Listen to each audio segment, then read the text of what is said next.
બનાસકાંઠા જિલ્લાના વિભાજનને લઈ મહત્વનું નિવેદન। ભાભર શહેરના વેપારી અગ્રણી તેમજ ઠક્કર લોહાણા સમાજના પ્રમુખ હરિભાઈ આચાર્યે આપ્યું મહત્વનું નિવેદન। અમને ઓગળ જિલ્લો બને તેમ કોઈ વિરોધ નથી। જો સરકાર ઓગળ જિલ્લો બનાવવાની હોય તો ભાભર તાલુકાનો ઓગળ જિલ્લામાં સમાવેશ કરે તો અમને કોઈ વિરોધ નથી। જો ઓગળ જિલ્લો ના બને તો અમારે નવો બનેલો વાવ થરાદ જિલ્લો બરાબર છે। અમારે બનાસકાંઠા જિલ્લામાં જવું નથી। હરિભાઈ આચાર્યે આપ્યું નિવેદન। બનાસકાંઠા જિલ્લાના વિભાજનને લઈને ભાભરમાંથી પણ એવી વાત આવી છે કે ઓગળ જિલ્લામાં ભાભરને સમાવેશ કરવામાં આવે, નકર બનાસકાંઠામાં સમાવેશ કરવામાં આવે।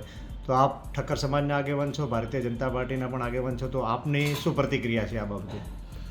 આ બાબતે સૌ પ્રથમ તો હું માનનીય નરેન્દ્રભાઈ, આપણા લાડીરામ વડાપ્રધાન અને આપણા ગુજરાતના મુખ્યમંત્રી ભૂપેન્દ્રભાઈ પટેલ અને આપણા નેતા શંકરભાઈ ચૌધરીને ખૂબ ખૂબ અભિનંદન આપું છું કે ઘણા ટાઈમથી બનાસકાંઠા જિલ્લાના વિભાજન અંગે સરકારશ્રી વિચારણા કરતી હતી। એની અંદર અમારી બધાની માગણી તો હતી જ કે ભાઈ જો ઓગળ જિલ્લો બને તો વધુ સારું, પણ ભૌગોલિક કારણોને લઈને સરકારશ્રીએ જો થરાદને જિલ્લો બનાવી અને આ રીતનો નિર્ણય લીધો હોય તો એને અમે ખૂબ ખૂબ આવકારીએ છીએ।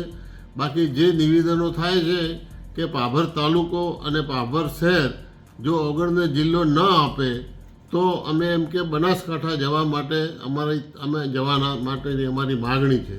તો ખરેખર આ માગણીને કોઈ તાલુકાના કે ભાભર શહેરના કોઈ તમામ નાગરિકો કે સંસ્થાઓ કોઈ એને આવકારતું નથી અને એને અમે થરાદ જિલ્લો બન્યો છે એને પૂરેપૂરો આવકારીએ છીએ।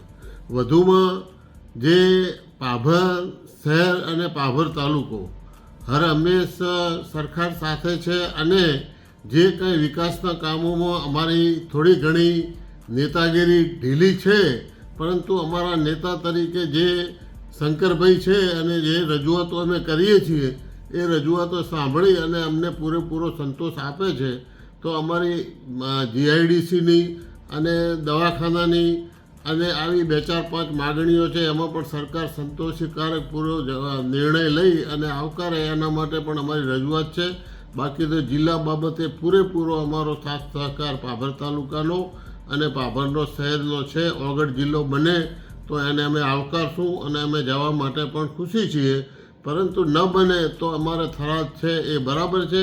એના માટે તમામ લોકો આની સાથે છે।